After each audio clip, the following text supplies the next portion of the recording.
বরিশাল বিভাগে আপনার 6টা জেলা আছে।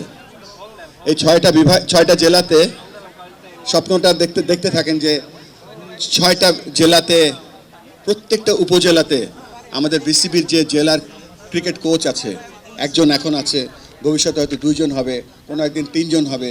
এই কোচরা উপজেলার প্রত্যেকটা ক্রিকেটারকে চিনবে, প্রত্যেকটা ক্রিকেটার ক্যারেক্টার চিনবে। কয়টা লেগ স্পিনার আছে, কয়টা উইকেট কিপার আছে, কয়টা ওপেনিং ব্যাটসম্যান আছে। আমরা চিন্তা করছি, স্বপ্ন দেখছি যে আপনার উপজেলার প্রত্যেকটা খেলোয়াড়ের সংখ্যা বাংলাদেশ ক্রিকেট বোর্ডের ডাটাবেস সিস্টেমে থাকবে থ্রু আপনার জেলা কোচ, এবং জেলা কোচ বরিশাল বিভাগের কাছে রিপোর্ট করবে যে তার জেলাতে কতগুলি উপজেলাতে কতগুলো ক্রিকেটার খেলছে।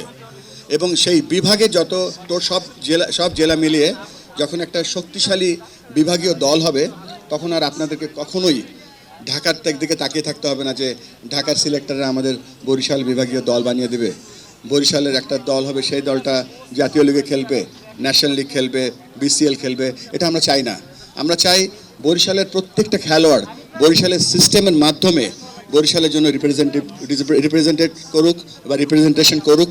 সেই জন্য কিছু কাজ দরকার। সেগুলো হচ্ছে বাংলাদেশ ক্রিকেট বোর্ডের একটা ছোট্ট অফিস এখানে থাকবে, একজন ক্রিকেটের প্রধান থাকবে এখানে, তার আন্ডারে একজন হাই পারফরমেন্স কোচ থাকবে, তার আন্ডারে এখানে যত ক্রিকেট হবে সমস্ত ক্রিকেট তার তত্ত্বাবধানে হবে।